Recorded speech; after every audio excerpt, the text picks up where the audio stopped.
Hi there, good morning, good afternoon, good evening, whatever time it is. As always, happy whatever day it is. Welcome to Left Side of the Aisle. My name is Larry Erickson. I'm your host, and for the next half hour or so, I'm going to be your ranter and raconteur, talking about things that are important to me, I think you deserve to know about and maybe do something about. Comments, questions, reactions, whatever, can be sent to me directly to my personal email, whoviating, WHOVIATING @AOL.com. And if you didn't catch that, go to my website, Lotus Surviving a Dark Time. You can get the email address from there, or you can leave a comment there if you'd rather. The one thing I ask, as always, is that, actually the two things, is that if you send me email, please have something in the subject line, make it clear this is not spam, and two, be a little patient about getting an answer because I'm terrible at answering email. So, with those things out of the way, I'm going to start, as I always like to, with some good news, and I've been able to do that fairly often recently, and do it again this week because the beat goes on. Friday, October 17th, saw a threefer for marriage equality. First, on that day, U.S. District Judge Scott Skavda ruled that Wyoming's ban on same-sex marriage is unconstitutional. Now, Wyoming is one of the states affected by the decision of the Supreme Court to refuse to hear appeals from 5 states looking to overturn circuit court decisions in favor of marriage equality. Now, Wyoming was not one of the states involved in those suits, but it is in the 10th Circuit, which was one of the circuits whose decision the Supreme Court refused to review. That refusal meant that the 10th Circuit Court decision was final. Now, there was one striking difference on this marriage ruling and others that have recently taken place about the issue. Judge Skavda wrote in his ruling that the preferred forum for addressing such issues is public debate and legislative action. However, he immediately said, that ship has sailed. His point being that because the 10th Circuit Court of Appeals had already ruled on the issue, the matter was settled and he really didn't have any choice in finding the way he did on the matter. He stayed the effect of his ruling till October 23rd to give the state a chance to appeal if it wanted, but that evening, Wyoming Governor Matt Mead said that the state will not appeal that decision, which means that same-sex marriage has come to Wyoming. Also on that Friday, October 17th, U.S. District Judge John Sedgwick declared Arizona's ban on same-sex marriage to be unconstitutional, relied in his case on the previous decision by the 9th Circuit Court of Appeals to that effect. Arizona is part of the 9th District. Now, Sedgwick ordered Arizona to permanently cease its ban on same-sex marriage. He declined to issue a stay, so same-sex marriages can come to Arizona immediately. Finally, again on Friday, October 17th, the U.S. Supreme Court rejected a last-minute appeal by the state of Alaska, which was looking to block a ruling by U.S. District Court Judge Timothy Burgess that had invalidated Alaska's first-in-the-nation state constitutional ban on same-sex marriage, as I reported last week. The refusal of the Supreme Court to hear the appeal means same-sex couples can begin getting marriage licenses in Alaska. This effectively brings the number of states with legal same-sex marriage to 31. Now, something else that I find interesting, all of these decisions about district court, Supreme Court, circuit court, it can all sort of jumble together. So let me organize it for you this way. There are 11 federal circuit courts of appeal in the United States. 4 of those circuits, the 4th, the 7th, the 9th, and the 10th, have ruled that bans on same-sex marriage violate the U.S. Constitution. None of them have ruled otherwise. In addition to those 4, 3 more circuits, the 1st, the 2nd, and the 3rd, are made up of states, all of which have marriage equality. So in 7 of the 11 circuits, either the courts have ruled in favor or the issue never would have come up. Only 4 circuits have yet to be heard from. Now, in one of those, the 8th, there is not a current case that's been brought. And in 2, the 5th and the 11th, the cases are working their way through the legal system but have not yet been heard by the circuit court, which leaves the 6th. The 6th Circuit Court of Appeal Appeals heard oral arguments the first week in August, over 2 months ago. And based on those oral arguments, people were predicting that the Sixth Circuit Court would be the first to uphold marriage discrimination. But the fact is, 2 months later, there's still been no decision. And in the interim came when the Supreme Court refused to hear the appeals of the states, making those decisions final. And that refusal gives good cause to think that at least 5 members of the current Supreme Court favor the position that bans on same-sex marriage violate the U.S. Constitution and have to fall. The thing is, judges hate to be overturned. So I'm wondering now, right now, is the Sixth Circuit Court deliberately waiting to watch developments, being it doesn't want to be the first one to stand against this tide of history? Is the Circuit Court, in fact, hoping to find a way, well, maybe to even use some version of Judge Skavda's statement and say something like, well, we don't think this is the proper forum for this issue, but the decision has been forced upon us, and use that as a basis to actually uphold marriage justice. Now, I don't know, and I'm certainly not counting on that, although, this is just some speculation of mine, but I will say if it turns out to be true, I certainly will congratulate myself for it. But I will say this, if the Sixth Circuit Court of Appeals does rule in favor of marriage equality, that is game over for the bigots. The real dead-ender fanatics, such as the institutional Catholic Church, will continue to fight on the issue, but most, I believe, will just pack it in and move on to some other target for their need to hate. In fact, with all the current irrational panic about and paranoia about Ebola, West Africans would be a good target. And of course, there were always, illegal immigrants, including illegal immigrants with Ebola, which, believe it or not, is something that Scott Brown was blathering on about just a couple of days ago. All right, another bit of good news. This one on another topic of concern here, something we've talked about a number of times, that being voter ID laws, or more appropriately, voter suppression laws. On October 16th, the state Supreme Court of Arkansas struck down an Arkansas law that requires voters to show photo identification before casting a ballot. It upheld a lower court decision that determined that the law unconstitutionally added a requirement for voting in violation of the Arkansas state constitution. Now, that state constitution lists 4 specific requirements for a person to be able to vote in Arkansas. They have to be a citizen of the U.S., a citizen of Arkansas, at least 18 years old, and lawfully registered. Those requirements, the Supreme Court ruled, quoting, simply do not include any proof of identity requirement, and so any such requirement cannot stand. Now, to what should be no one's surprise, the Goppers, as they always do when they lose, whined about how unfair this all was. Senator Brian King, who sponsored the law, muled about how he didn't believe the oral arguments before the court gave his side enough time to make their case. Sniffle. King argued, in fact, that a photo ID law would ensure the integrity of elections.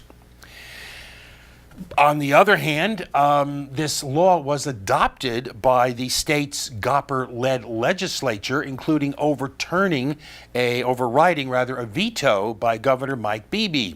So is King suggesting that all of those right-wingers were actually coming into office through elections that lacked integrity? Of course not. As far as right-wingers are concerned, the only elections that lack integrity are the ones they lose. But speaking of losing, voter suppression loses one. That's good news.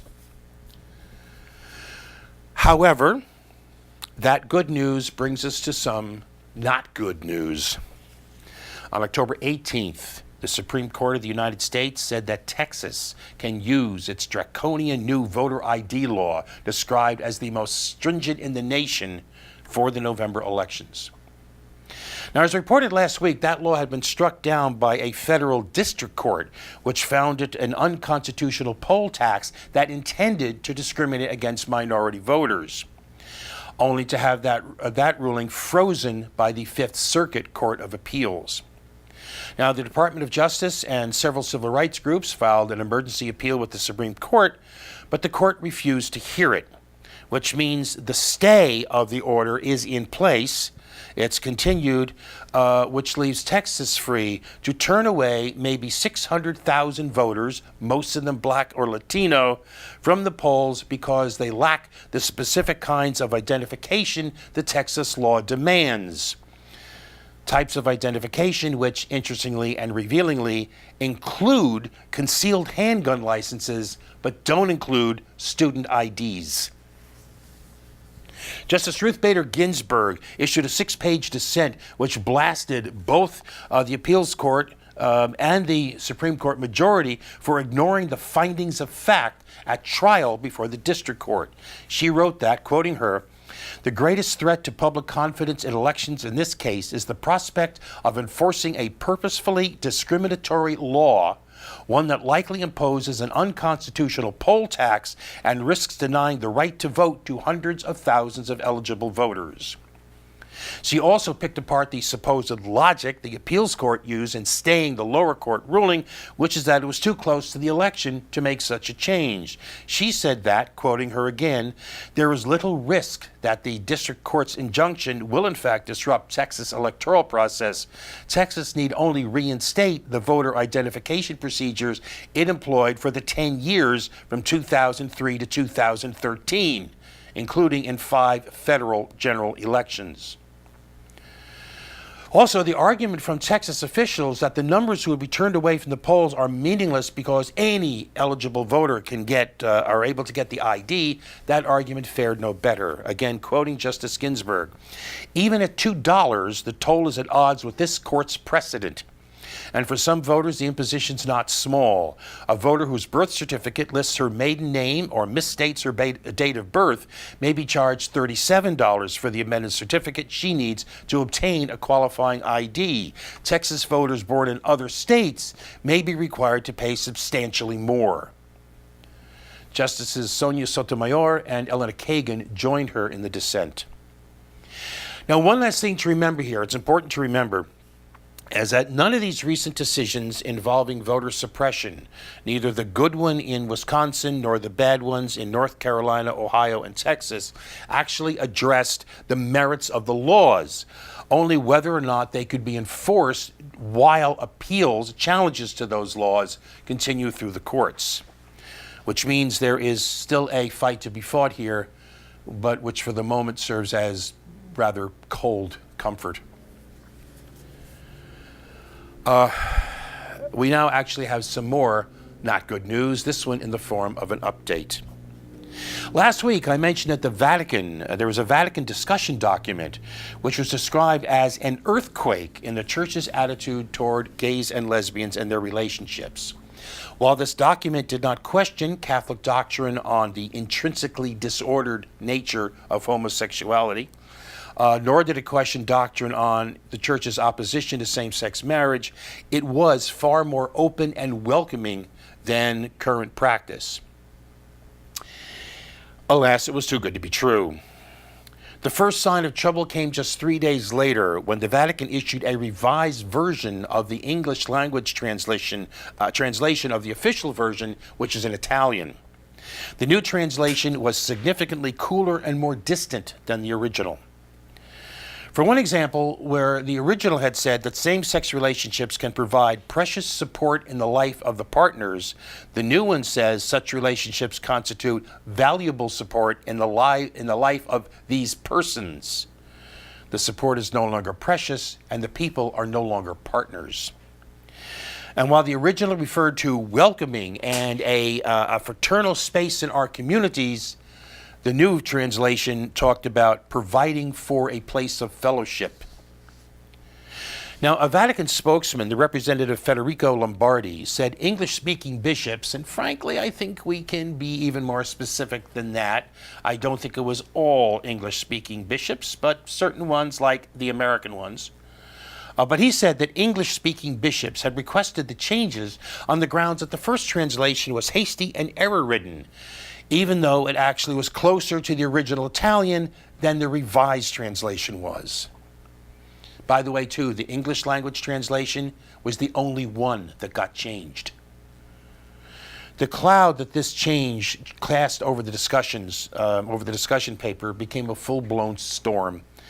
Catholic bishops met on October 18th to consider the document, which is one of several documents that were prepared on different aspects of the Church's teachings about the family in the course of a synod that was called by Pope Francis.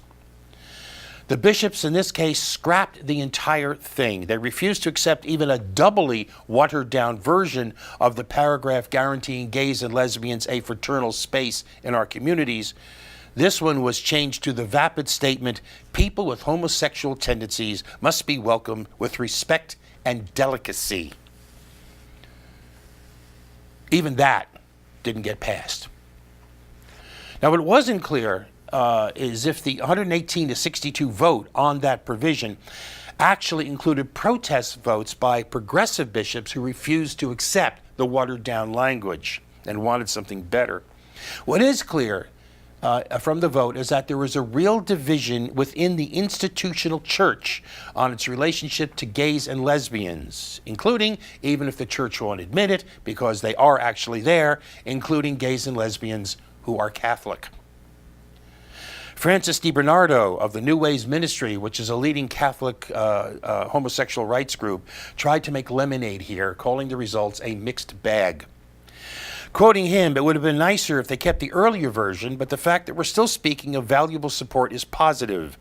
And he added this was actually just the beginning of a process to get the church to accept homosexuals.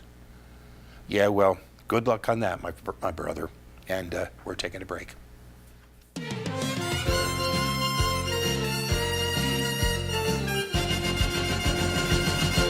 And here we are back. And we are back with one of our regular weekly features. It's the Outrage of the Week. Apple and Google now are planning to enable encryption by default on their smartphones. That is, your personal data on your smartphone would automatically be encrypted such that no one without access to the password would be able to access that data. Even the OS makers and the phone companies would not be able to get to it. Apple's iOS 8 already allows users to encrypt some of their personal data, and the next version of Google's Android OS, called Android L, will enable full phone encryption by default, automatically. And according to Attorney General Eric Holder and FBI Director James Comey, this means that Apple and Google are pro-terrorist and pro-sexual abusers of children, marketing, quote, something expressly to allow people to place themselves beyond the law, unquote. They both want companies to drop the plans for encryption, with Comey going beyond that to call on Congress to pass a law requiring that all forms of communication tools allow police to have access to the personal data on them. Because everything we have learned in the last 15 months, everything we learned from Edward Snowden, everything we learned about PRISM, everything we learned about the worldwide NSA network, everything we learned about the spying, everything we learned about the surveillance, everything we learned about the collection of domestic phone records, everything we learned about the cell phone tracking, everything we learned about the data mining, everything we learned about the stunningly wide sweeping up of internet phone calls and chats and discussions and emails, everything we learned about entire departments devoted to nothing but encryption breaking, everything we learned about all of that and all of the rest of it, all of that is not enough for them. All of that does not quench their thirst for more power to invade every aspect of our personal lives. All of that does not shake their desire for more of the control provided by information. All of that does not relieve them of their constant fear that somehow, someone, somewhere, sometime has some information to which they do not have access. They want to have it all, everything, all of it, every bit, every byte. And we are supposed to now be actively prevented from trying to keep any of it for ourselves. And they will try to justify this with the achingly old slippery slope arguments of how if we don't give them everything we want, the terrorists, the criminals, the murderers, they will all reign free and they will come into your house and murder your children in their beds. Oh, but no, trust them. Really, trust them. They only have your safety at heart. Truly, that's all they're interested in. It's all about court-authorized law enforcement tools, lawful investigations, the letter of the law, lawfully obtained information, all for the purpose of, you know it, saving lives. All of which ignores the fact that it is the unlimited reach of what the law allows, which they are trying to achieve, which is exactly the issue here. And despite what they try to make you think, court-authorized often doesn't even figure into this. There's these things called national security letters, or NSLs. I've talked about these before. NSLs are administrative subpoenas issued by the FBI, even by lower-level officials in the FBI, which do not require prior judicial review. When an NSL is served on like a communication service provider, like a phone company or an ISP, these NSLs allow the FBI to secretly demand data about ordinary Americans' private communications and about their internet activity without any meaningful oversight at all. Because recipients, people who get, the organizations that get these letters, are legally barred from ever telling anybody that they got one. In fact, Twitter is now suing the U.S. government, claiming its inability to reveal at least small chunks of aggregate information about the demands for records it's received is a violation of its free speech.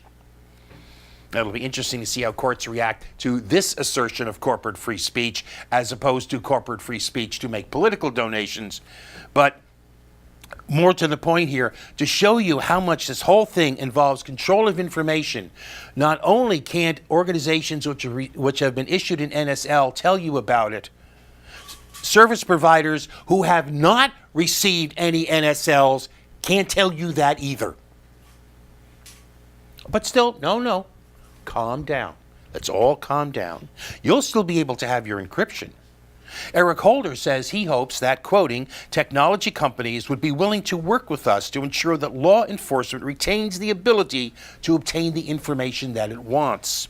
So yeah, you'll have your encryption, and they'll have a backdoor to get around it, one built into the system to make it not only possible, but easy, because nothing will ever be enough for them. Comey said, FBI Director Comey said, quoting, "Are we so mistrustful of government and of law enforcement that we are willing to let bad guys walk away?"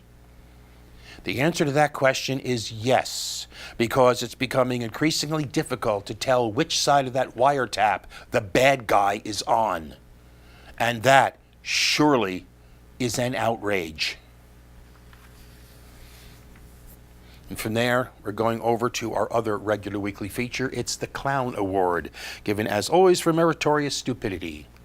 I don't often get the opportunity to show this just by quoting somebody's own words, but somebody's pulled off that feat. The winner of the Big Red Nose this week is Debbie Dunnegan. She's the Republican Recorder of Deeds for Jefferson County, Missouri.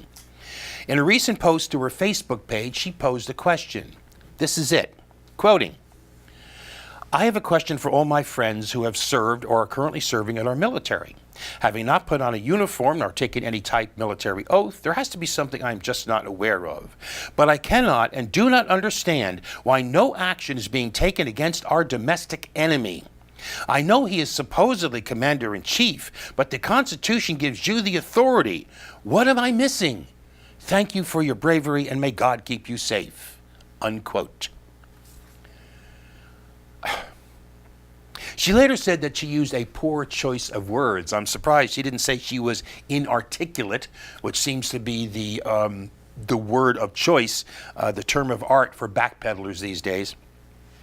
She also claimed the post was entirely innocent and dragged out that all-purpose dodge. It was taken out of context. This is the whole thing. This is the whole post. What's the context out of which it was supposedly ripped? She also insists she meant no ill will toward the president. No, of course not. She just considers him our domestic enemy and wonders why there has not already been a military coup to overthrow the government. A coup that she claims the Constitution gives the military the authority to carry out. I must have missed that provision. What I didn't miss is the fact is that Debbie Dunnegan is a clown. All right, I got two brief items just to close, very brief. I haven't talked about guns in a while. On the whole, it's just too depressing a topic. But I did hear some news the other day that I wanted to pass on. Former U.S. Representative Gabrielle, or Gabby Giffords, you remember her, she's the one that was shot in the head in Tucson, Arizona in an assassination attempt that also killed 6 other people. Well, Gabby Giffords now spends her efforts with her gun control advocacy group, which is called Americans for Responsible Reform. She has now started on a cross-country tour, the Protect All Women Tour, aiming to highlight the connection between guns and domestic violence. 3 facts are important here. Within the U.S., women are 11 times more likely to be murdered with guns than women in other high-income countries. At least 53% of women murdered with guns in the U.S. in 2011 were killed by intimate partners or family members. And the number of women shot to death by intimate partners is 38% lower in states that require a background check for handgun sales. Giffords hopes to enlist women in her fight for gun control. And what is the response of the NRA? This. I'm glad to know people are still carrying on this fight. It's one that I need to get back into. All right, last for this week. And again, just noted briefly. This past September was the warmest September on record worldwide since records began in 1880. That's according to new data released by NASA. The announcement continues a trend of record-setting months recently, and the newly released data actually makes it likely that 2014 will prove to be the warmest year on record. This map shows the temperature anomalies for September in degrees Celsius compared to a 30-year average from mid-century, 1951 to 1980, comparing September with those other 30 Septembers, if you will. The yellow areas are warmer than that average. The orange areas are even warmer. The reds are even warmer. Some areas on this planet were over 15 degrees Fahrenheit warmer than that average.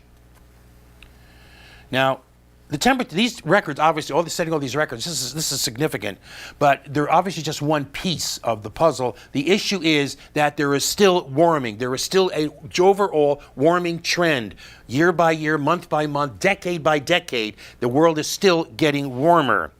And this information comes out right around the same time the Pentagon is reasserting its stance that climate change will present major challenges to the U.S. military, including more and worse natural disasters and food and water shortages, sparking conflict and instability around the world. And meanwhile, only 40% of Americans believe climate change is caused by human activity. We are so screwed. All right, that's it for this week. There will not be a new show next week. Next week, in this case, being the last week in October. We will see you back at the beginning of November. In meantime, you have the best weeks you possibly can. And for now, peace.